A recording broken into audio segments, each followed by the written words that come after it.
apakah Rasulullah ketika kemudian diangkat sebagai Nabi dan Rasul kemudian mendeklarasikan negara Islam? Tidak. Gitu kan. Jadi Rasulullah justru membangun satu komunitas kewargaan yang berbasis kepada penerimaan atas perbedaan. Lalu pertanyaannya, lalu kalau ada gagasan yang mencoba membenturkan antara wawasan keagamaan dengan kebangsaan, itu nyontoh siapa? Yang jelas tidak nyontoh Rasulullah SAW. Karena keren. dua wacana yang tidak bisa dipertentangkan. Tentu dari pemilih yang berkualitas akan lahirlah pemimpin yang berkualitas. Itu kan sederhananya kira-kira kan. Betul. Di sini perlu diberikan kesadaran bahwa satu suara menentukan.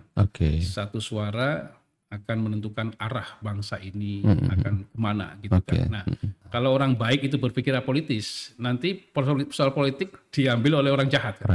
Lalu gimana masa depan negara? Gitu ya. Karena itu harus ada tadi kekuatan civil society, termasuk mahasiswa, pers gitu ya. Dan kemudian juga aktivis-aktivis LSM misalkan. Itu penting karena itu menjadi bagian dari pengontrol. Tanpa kehadiran mereka itu membahayakan karena kekuasaan itu menina bobok. Melalaikan.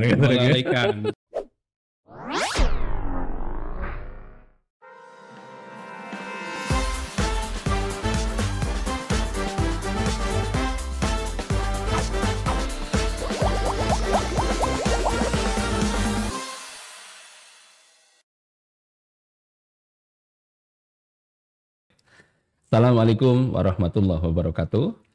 Selamat pagi, siang, sore, bisa jadi juga malam, teman-teman semuanya, sahabat semuanya.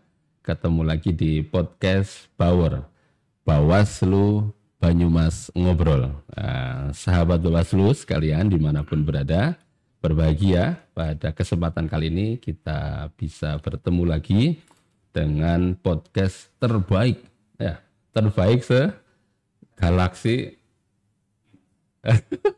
segalaksi Bima Sakti ya, podcast terbaik segalaksi Bima Sakti. Baik, kesempatan pada podcast kali ini luar biasa karena kita ada tamu istimewa, beliau Rektor UIN Profesor Kiai Haji Saifuddin Zuhri, Profesor Dr. Ridwan MAG. Assalamualaikum Prof. Waalaikumsalam warahmatullahi wabarakatuh. Sehat nih Prof? Alhamdulillah. Aktivitas ngapain aja nih Prof? Selama ini nih sudah sibuk ngapain? Pagi ini. Pagi ini tadi ada membuka asesmen lapangan. Luar biasa. Full tetap ya? Iya. Anggaran boleh efisiensi, aktivitas tetap full. Tidak boleh berhenti. Oke, terima kasih Prof. Waktunya sudah berkenan hadir. Sahabat Bawaslu sekalian, kesempatan kali ini ada ahlinya. Beliau merupakan guru besar Fakultas Syariah, Ilmu Syariah. Jadi kita akan ngobrol ini Prof, kurang lebih sekitaran tema soal tahun baru Hijriah, korelasinya dengan semangat demokrasi. Wah, siap. Karena ini podcastnya Bawaslu Banyumas Ngobrol ya. Tadi udah sampaikan podcast terbaik segalaksi Bima Sakti.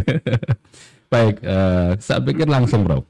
Yang pertama, mungkin banyak orang belum tahu atau sudah tahu, sekarang ini ada namanya populer kira-kira tahun baru Hijriah. Sebenarnya dulunya itu apa sih? Sejarahnya seperti itu, Prof. Ya, baik. Kalau melihat flashback ke historisnya ya. Jadi tentu penanggalan baru Islam itu tidak bermula dari Rasulullah. Artinya zaman Rasulullah belum ada penanggalan. Dalam sejarahnya penanggalan Islam ya itu dimulai pada masa Khalifah kedua, yaitu Khalifah Umar bin Khattab. Ya.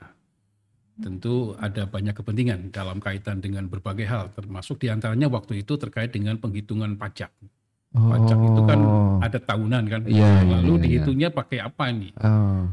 Yang kedua juga perlunya untuk membangun identitas tentang penanggalan. Apakah sebelumnya tidak ada penanggalan? Sudah ada, tapi kan punya orang lain. Nah, lalu ada kepentingan bagaimana untuk menegaskan tentang identitas penanggalan. Nah, lalu pertanyaannya, mengapa Hijriah? Nah, pada titik ini terjadi perdebatan. Perdebatan di kalangan para sahabat untuk menandai kapan penanggalan penghitungan ini dimulai. Startnya dari mana? Nah ini yang menjadi perdebatan. Ada yang mengusulkan dimulainya dari peristiwa lahirnya Nabi, kelahiran Nabi. Kemudian dikaji, pendapat ini ditolak. Alasannya kalau Nabi itu lahir kan belum menjadi Nabi dan Rasul, belum punya prestasi. Statusnya masih manusia biasa kira-kira. Lalu muncul gagasan yang kedua. Kalau gitu dimulai dari wafatnya Nabi. Ini kemudian dikaji, ini juga kemudian ditolak karena tahun wafatnya Nabi itu kan justru menandai berhentinya aktivitas. Berhentinya aktivitas yang itu artinya kurang pas itu kan. Ya, tidak ada spiritnya kalau di sana. Nggak ada spiritnya lah itu kan. Karena itu justru berakhirnya sebuah aktivitas, sebuah prestasi gitu kan. Nah, muncullah pendapat yang ketiga, dimulai dari peristiwa hijrahnya Nabi. Nah, inilah yang kemudian setelah dikaji, ini yang paling tepat. Mengapa tepat? Karena ada spirit yang luar biasa dari peristiwa hijrah ini.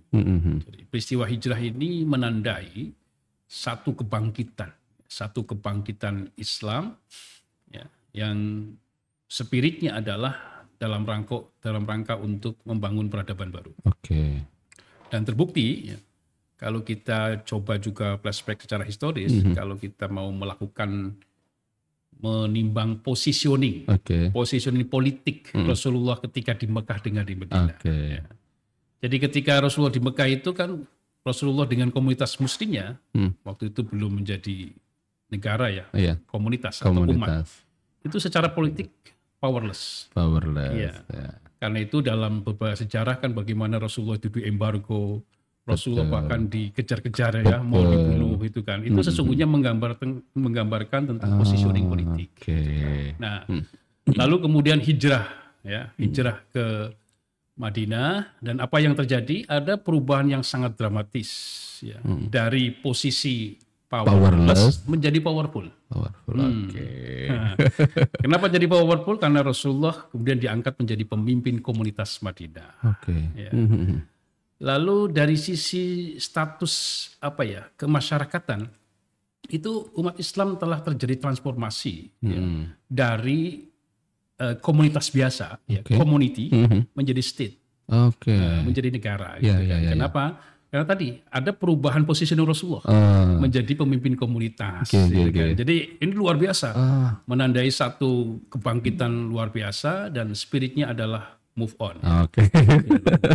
Nah, ini sahabat Baslu, baru pertama udah beda ya, guru besar soalnya. Udah berat. Mudah-mudahan teman-teman sahabat Baslu bisa mengikuti.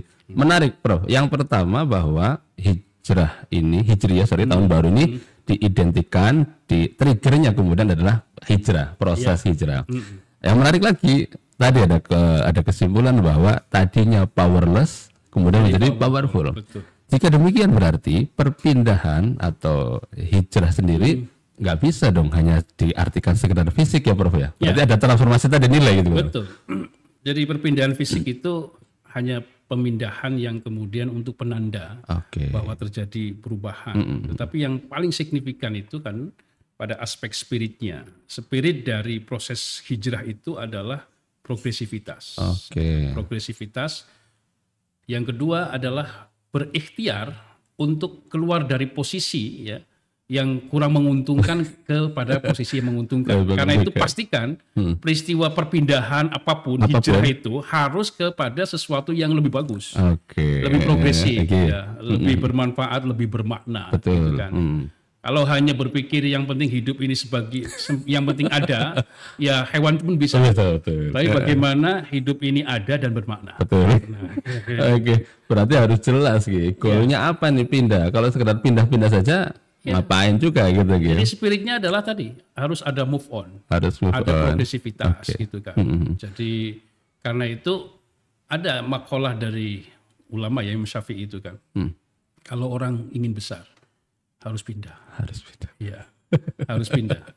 Jadi karena kalau Rasulullah, ini refleksi Rasulullah, posisinya tetap di Makkah, gitu kan. Orang kan tahu Rasulullah itu siapa, keluarganya siapa, kehidupannya kayak apa, pasti nggak ada apresiasi.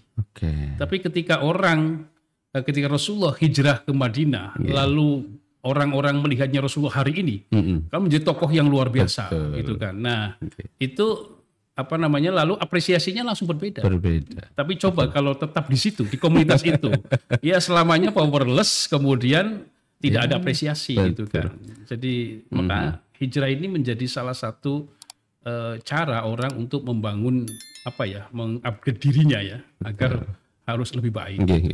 Berarti kalau dalam istilah sekarang itu mungkin populernya ada epic comeback gitu, Bos. Jadi epic comeback itu kembali dengan sesuatu yang luar biasa gitu kan. Fathu Makkah dan sebagainya kan kembali ke Makkah dengan powerful tadi gitu kan. Reborn. Loh, jika demikian Prof, berarti menjadi sangat beralasan dong tahun baru Hijriyah spiritnya gimana soal spirit berbangsa, bernegara, dan demokrasi, dan korelasi sekarang berarti sangat relevan dong dipakai di Indonesia sekalipun. Jangan dilihat Arab dan Mekahnya saja gitu. Sangat relevan. Coba ada satu pemaknaan yang secara simbolik dan itu menjadi spirit, itu adalah proses perubahan nama kota di mana Rasulullah itu hijrah. Dulunya kan namanya Yasrib. Lalu kemudian ketika Rasulullah hijrah di situ, kemudian digantilah nama dengan namanya Madinah Al-Munawwarah. Madinah itu dari kata tamadun. Tamadun itu artinya peradaban. Jadi memang Rasulullah itu hijrah ke Madinah untuk membangun peradaban baru. Peradaban yang menggambarkan tentang positioning manusia sebagai manusia yang sempurna. Dan Madinah itu menggambarkan sebuah cita-cita besar, proyek besar Rasulullah untuk membangun satu tatanan masyarakat yang beradab. Betul. Jadi nilai keadaban itulah yang sedang dibangun oleh Rasulullah. Bahkan tadi secara simbolik, perubahan nama saja itu sudah menggambarkan tentang itu. Nah, karena itu yang lebih menarik lagi, setelah Rasulullah mencoba untuk merubah nama, karena nama itu menjadi spirit orang kan. Ini kita hidup di mana nih? Di Madinah. Itu artinya orangnya harus punya tamadun ya. Harus civil society lah kira-kira, masyarakat sipil yang kemudian beradab. Hal lain yang saya kira penting untuk kemudian dicatat, digarisbawahi adalah bagaimana Rasulullah itu melakukan reformasi tentang tata kelola kenegaraan. Ini penting. Dan salah satu yang monumental adalah bagaimana Rasulullah membangun tatanan masyarakat Madinah yang pluralistik. Jadi ada perbedaan tuh karakter masyarakat Madinah dengan Makkah. Kalau Makkah itu relatif homogen. Yang kedua juga dari sisi struktur sosialnya itu kan mereka para pedagang. Tapi kalau Madinah itu masyarakatnya itu heterogen. Lalu dari sisi profesinya kebanyakan petani kan. Jadi Rasulullah itu hadir di sebuah masyarakat yang multikultural, gitu kan. Dan lalu apakah Rasulullah ketika kemudian diangkat sebagai Nabi dan Rasul kemudian mendeklarasikan negara Islam? Tidak, gitu kan. Jadi Rasulullah justru membangun satu komunitas kewargaan yang berbasis kepada penerimaan atas perbedaan. Maka produk konstitusinya, itu namanya kan Al-Mitsaq Al-Madinah, Madinah Charter, Piagam Madinah. Yang isinya apa?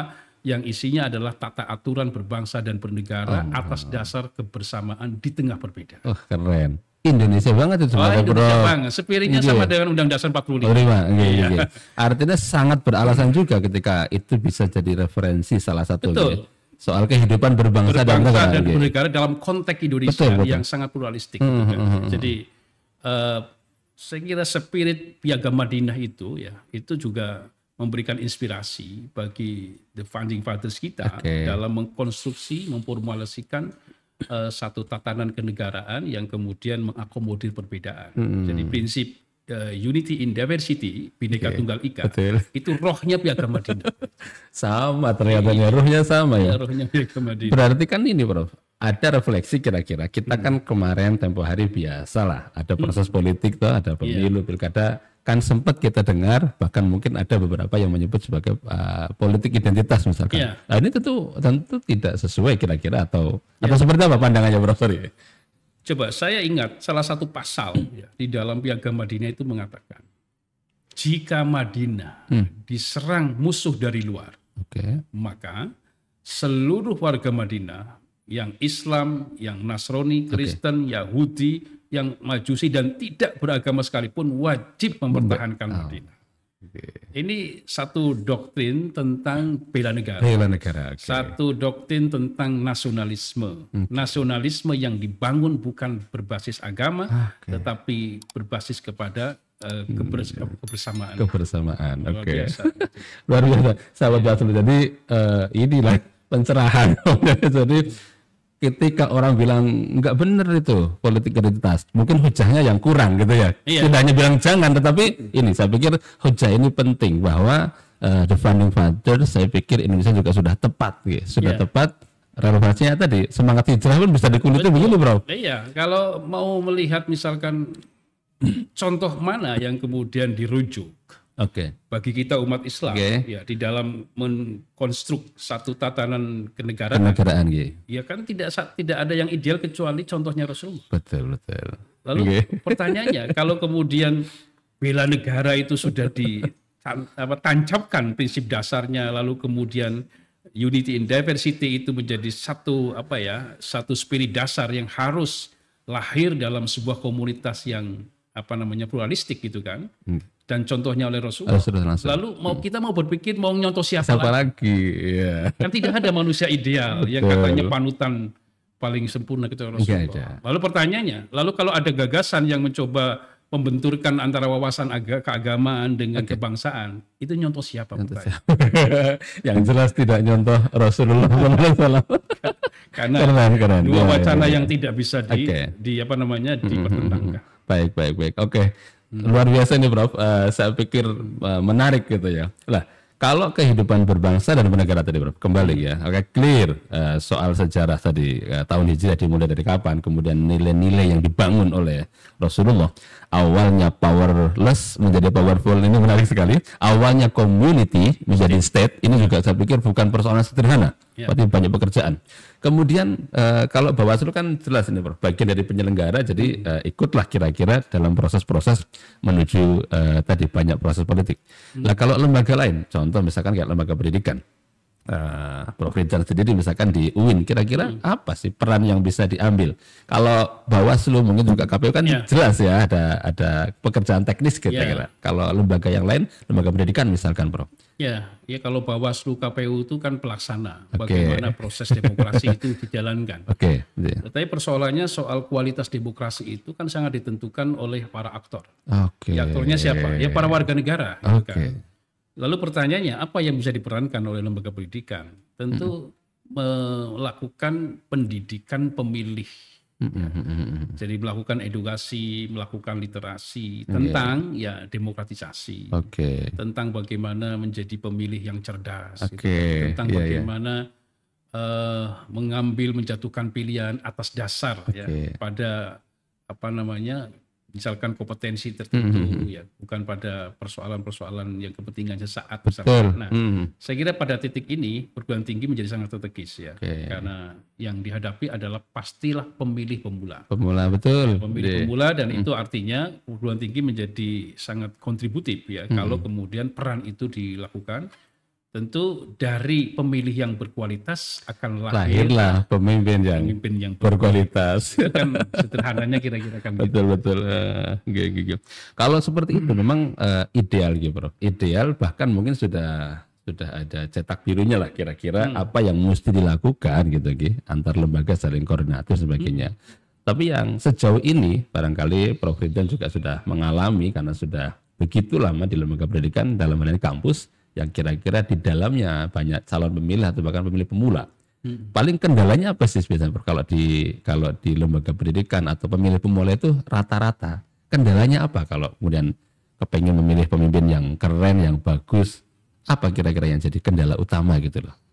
Ya, pertama tentu tadi membangun kesadaran, awareness bagi pemilih bahwa memilih memang waktunya 1 menit, 2 menit. Tetapi soal dampak yang ditimbulkan dari pemilihan itu akan 5 tahun, bahkan bisa aja sangat lama kalau kemudian terus-menerus. Nah, itu artinya di sini perlu diberikan kesadaran bahwa satu suara menentukan. Satu suara akan menentukan arah bangsa ini akan kemana gitu kan. Nah, jadi pada titik ini berarti perlu disadarkan itu satu untuk memastikan mereka memilih. Kan gitu ya. Jangan apolitis. Jangan apolitis, ya, jangan apolitis. Kalau orang berpikir apolitis semuanya, ya nanti kalau orang baik itu berpikir apolitis, nanti soal politik diambil oleh orang jahat. Lalu gimana masa depan negara? Gitu ya. Jadi satu ya menggaransi mereka untuk tidak apolitis, gitu ya. Tidak masuk dalam gerakan golput misalkan. Yang kedua memberikan literasi ya tentang ya profiling saya kira. Profiling dari para tokoh-tokoh ya yang kemudian mencalonkan gitu kontestan, kan. Jadi kontestan dalam pemilu apapun itu kan. Itu saya kira perlu diberikan profiling yang relatif komprehensif. Saya kira itu menjadi salah satu preferensi mereka untuk menjatuhkan pilihan gitu kan. Nah, jadi yang ketiga ya tentu bekerja sama dengan berbagai stakeholder ya untuk kemudian khususnya memasifkan tentang pendidikan pemilih itu pemula itu. Kalau yang selanjutnya ketika kemarin kita baru saja pesta nih kemarin sudah ada pemimpin. Lah ini sudah proses dan hasil.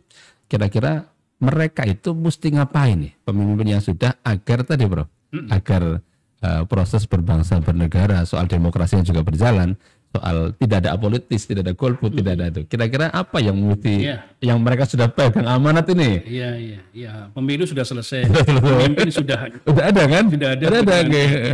Ya, tentu proses advokasi ya. Advokasi, pengawalan itu kan. Apakah kemudian janji-janji politik gitu kan, janji-janji politik ketika kampanye yang manis itu, apakah betul-betul manis atau pahit? Gitu. Nah, saya kira positioning mahasiswa ya sebagai salah satu entitas penting ya, civil society itu menjadi kekuatan pengontrol, ya. Menjadi kekuatan pengontrol, menjadi semacam underdog ya untuk memberikan pengawasan untuk memastikan tadi bahwa janji-janji politik mereka itu bisa dilaksanakan dengan baik, memastikan juga berbagai program-program pemerintah yang dijanjikan itu juga kemudian terlaksana dengan baik. Jadi fungsi social control itu menjadi sangat strategis ya yang diperankan oleh mahasiswa itu. Yang begitu-begitu bisa mahasiswa, bisa komunitas tertentu, bisa macam-macam, itu kan juga bagian dari demokrasi, bro. Berarti gitu. Bukan kemudian diartikan kok mengganggu lah atau apa gitu, tidak gitu. Ya karena demokrasi itu kan ujungnya kan ada checks and balance. Check and balance itu karena kalau kekuasaan kalau tanpa kontrol itu cenderung absolut kan. Absolut tend to corrupt gitu kan. Nah, karena itu harus ada tadi kekuatan civil society termasuk mahasiswa, pers gitu dan kemudian juga aktivis-aktivis LSM misalkan itu penting karena itu menjadi bagian dari pengontrol kebijakan dan itu menjadi salah satu pilar penting demokrasi. Itu menjadi salah satu pilar demokrasi gitu kan. Karena tanpa kehadiran mereka itu membahayakan karena kekuasaan itu menina bobot, melalaikan. Jadi penting itu bagian dari civil society. Baik bro, sahabat Bawaslu, ngobrolnya luar biasa padat. Nah, saya pingin ini yang terakhir, minta Prof Rektor ini, kelihatannya bisa disimpulkan lagi nih bro dari awal tadi bahwa trigger hijrah itu apa, kemudian yang dilakukan apa, dan sekarang bisa dilakukan apa. Saya pikir barangkali sahabat Bawaslu ada yang baru lihat di akhir dan sebagainya, atau nanti bisa juga teman-teman bisa lihat di bagian akhir yang intinya kesimpulan, bro. Mungkin bisa ditarik benang merah tadi dari awal penentuan tahun hijriah, korelasinya dengan semangat demokrasi, semangat berbangsa, bernegara, semangat membangun peradaban tadi, bro. Ya, pertama bahwa hijrah ini adalah momentum orang atau siapapun ya untuk mengambil posisi yang lebih baik dari sebelumnya. Dalam konteks politik ya, belajar dari politik Rasulullah. Ya.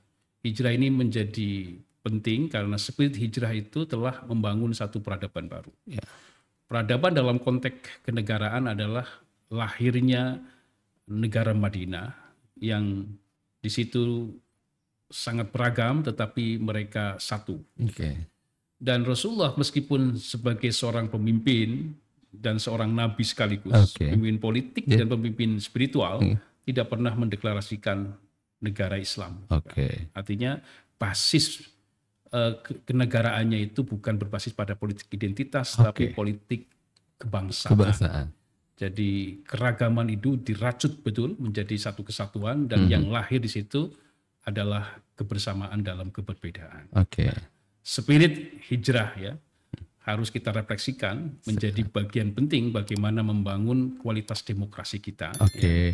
Dan semua orang, mahasiswa, pers, dan juga kalangan lembaga swadaya masyarakat menjadi sangat penting dalam rangka untuk memastikan bahwa proses demokratisasi sekaligus juga tata kelola negara ini baik, karena mereka adalah pilar dari demokrasi itu sendiri.